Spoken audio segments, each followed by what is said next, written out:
तो दोस्तों आज हो गई है 26 फरवरी और जो बड़ी खबरें हैं, मुख्य समाचार हैं, एक एक करके चलेंगे। तमाम बेहद बड़ी अपडेट्स आप तक आगे इसी वीडियो के माध्यम से पहुंचाएंगे, इसलिए लगातार हमारे साथ आगे इसी वीडियो में बने रहिएगा।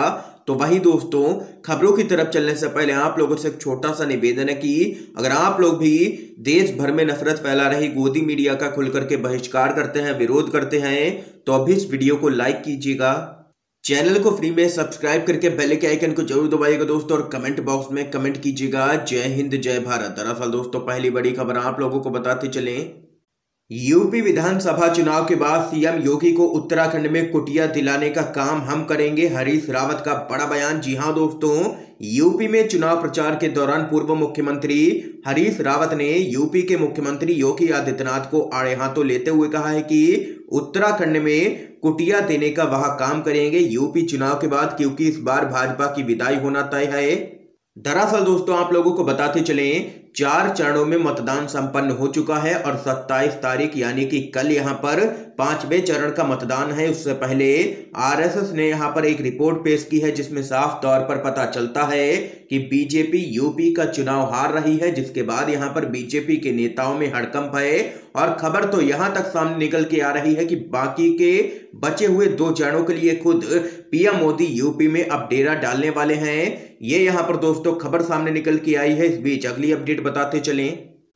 साहब खाली कुर्सियों को भाषण पिला रहे हैं, पीएम मोदी की रैली का वीडियो शेयर कर पूर्व आईएएस ने ली है चुटकी, लोग भी ले रहे हैं मजे, पीएम मोदी को किया है ट्रोल। जी हां दोस्तों, आप लोगों को बताते चलें, सत्तारूढ़ बीजेपी रैली, जनसभाओं, डोर टू डोर कैंपेन आदि के जरिए लोगों तक पहुंच रही है। इसी क्रम में पीएम मोदी ने अमेठी में एक रैली को संबोधित किया। इस रैली के तमाम वीडियो सोशल मीडिया पर तेजी से वायरल हो रहे हैं अब, और दावा किया जा रहा है कि पीएम की सभा में अपेक्षित जनता नहीं पहुंची। वायरल वीडियो में तमाम खाली कुर्सियां दिख रही हैं और कुछ कुर्सियों पर बैठे लोग यहां पर सोते हुए दिखाई पड़ रहे हैं।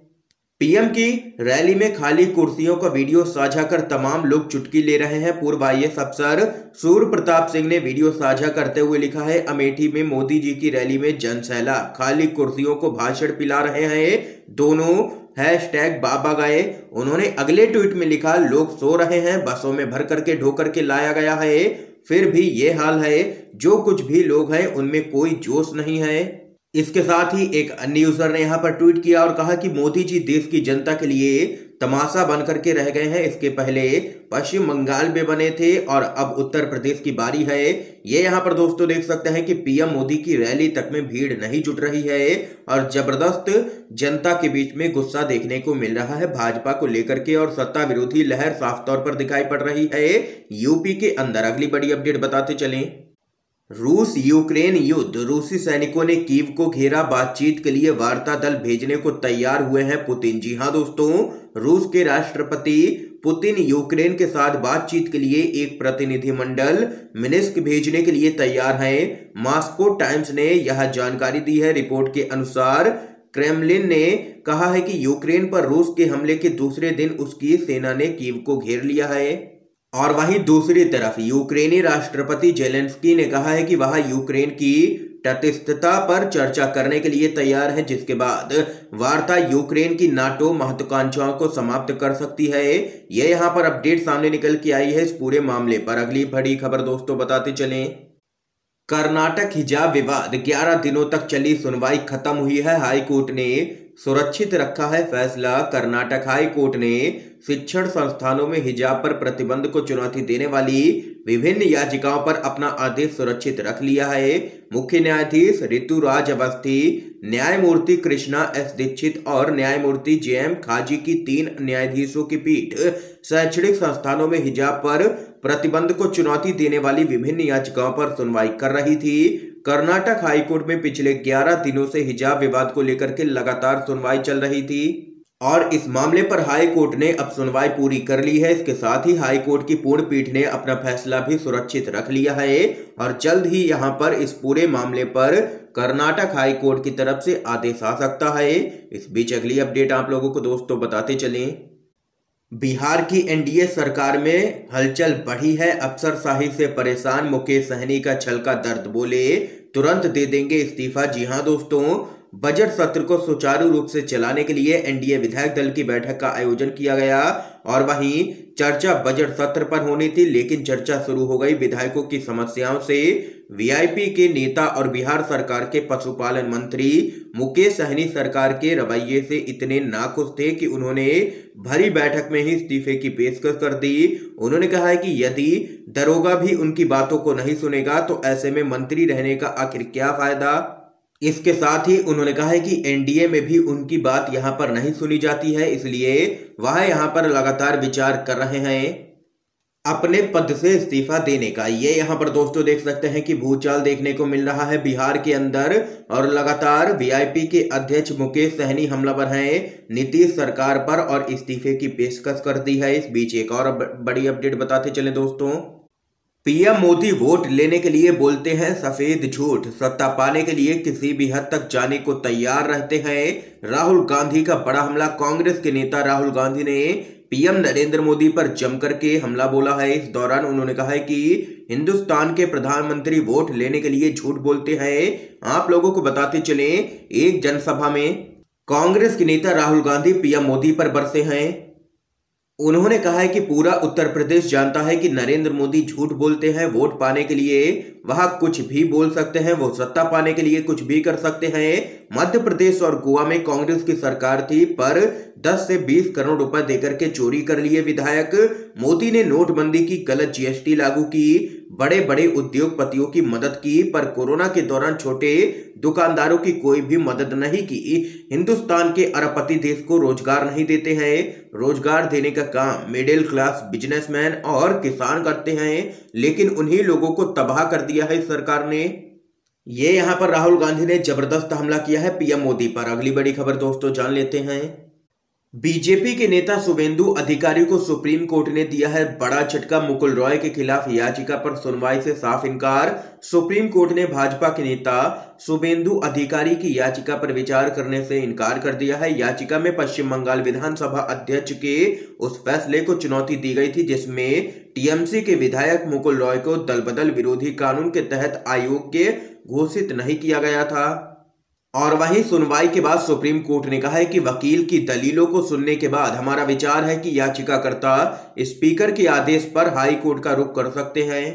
ये यहां पर शुभेंदु अधिकारी को तगड़ा झटका दिया है सुप्रीम कोर्ट ने। अगली बड़ी खबर बताते चलें, प्रधानमंत्री मोदी की पुणे यात्रा के दौरान प्रदर्शन करेंगे शिवसेना, कांग्रेस और एनसीपी के कार्यकर्ता करेंगे जबरदस्त विरोध।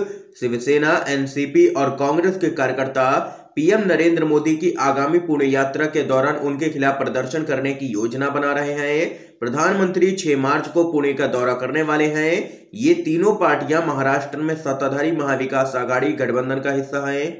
इन तीनों ही पार्टियों के नेताओं ने कहा है कि यह विरोध प्रदर्शन प्रधानमंत्री मोदी की ओर से संसद में दिए गए उस बयान के खिलाफ होगा जिसमें उन्होंने कोरोना वायरस महामारी के प्रसार के लिए महाराष्ट्र सरकार को जिम्मेदार ठहराया था और यहां पर केंद्रीय एजेंसियां भी बेकाबू हो चुकी हैं। इसके खिलाफ भी प्रदर्शन होगा। ये यहां पर देख सकते हैं कि पीएम मोदी को घेरने का लगातार प्लान बनाया जा रहा है शिवसेना, कांग्रेस और एनसीपी के कार्यकर्ताओं की तरफ से। अगली बड़ी खबर बताते चलें, कांग्रेस के नेता हरीश रावत ने रूस यूक्रेन विवाद पर घेरा है पीएम मोदी और केंद्र सरकार को। जी हां दोस्तों, यूपी विधानसभा चुनाव 2022 के तहत कांग्रेस प्रत्याशियों के समर्थन में प्रचार करने बनारस पहुंचे उत्तराखंड के पूर्व मुख्यमंत्री हरीश रावत ने रूस यूक्रेन विवाद पर कहा है कि प्रधानमंत्री मोदी को अपनी स्थिति स्पष्ट करनी चाहिए देश के सामने। उन्हें जनता को बताना चाहिए कि इस अति संवेदनशील मसले पर सरकार क्या कदम उठा रही है। भारतवासियों की वापसी को लेकर के भी रावत का कहना रहा कि केंद्र सरकार ने इस मसले पर काफी ढिलाई बरती है। ये मामला इतने दिनों से चल रहा है तो अपने नागरिकों की वापसी पर जल्द से जल्द कार्रवाई शुरू कर देनी चाहिए थी। उन्होंने आगे कहा है कि हम इस मुद्दे पर मोदी सरकार की आलोचना करते हैं। इसके साथ ही हरीश रावत ने कहा है कि रूस यूक्रेन विवाद से अर्थव्यवस्था पर पड़ने वाले प्रभाव से निपटने की क्या योजना है, ये भी पीएम मोदी और केंद्र सरकार को बताना चाहिए। वैसे केंद्र सरकार के पास अर्थ संकट से निपटने को कोई योजना नहीं है। ऐसे में अब सरकार रूस यूक्रेन विवाद को महंगाई से भी जोड़ सकती है। वैसे भी ये सब जानते हैं कि जब जब भाजपा आई है कमर तोड़ महंगाई लाई है। इनके पास कोई भी रणनीति नहीं है, इनकी नीयत अच्छी नहीं है। ये यहाँ पर हरीश रावत ने जबरदस्त हमला किया है पीएम मोदी और केंद्र सरकार पर। एक और अपडेट आप लोगों को बताते चलें। कर्नाटक में राहुल गांधी से मुलाकात के बाद कांग्रेस नेताओं ने किया है एकता के मंत्र का जाप, सत्ता में लौटने का दावा। जी हां दोस्तों, कर्नाटक में अगले साल विधानसभा चुनाव से पहले बड़े नेताओं ने कांग्रेस में एकता के मंत्र का जाप किया है। राहुल गांधी से मुलाकात के एक दिन बाद विधानसभा में नेता प्रतिपक्ष सिद्धारमैया और कर्नाटक कांग्रेस के अध्यक्ष DK शिवकुमार ने दिल्ली में एक संयुक्त प्रेस कॉन्फ्रेंस करते हुए दावा किया है कि कांग्रेस दोबारा सत्ता में लौटेगी। सिद्धारमैया ने कहा है कि राज्य में विधानसभा चुनाव के लिए 1 साल बचा है। यहां कांग्रेस की वापसी के लिए अच्छा माहौल है, क्योंकि जब से भाजपा ऑपरेशन लोटस के जरिए सत्ता में लौटी है उसने यहां कोई विकास कार्य नहीं कराए हैं। लोग इस सरकार को श्राप दे रहे हैं और तंग आ चुके हैं इस सरकार से। ये यहाँ पर दोस्तों इस समय की आज की सभी बड़ी खबरें थी, मुख्य समाचार थे जो हमने आप लोगों तक पहुंचाए हैं UNVDB के माध्यम से। अगर आप लोगों को ये वीडियो पसंद आया हो तो इस वीडियो को लाइक कीजिएगा, ज्यादा से ज्यादा इस वीडियो को शेयर कीजिएगा, ताकि आप सभी के दोस्त भी मुख्य समाचारों को जान सकें। वीडियो देखने के लिए दोस्तों आप सभी का बहुत बहुत धन्यवाद।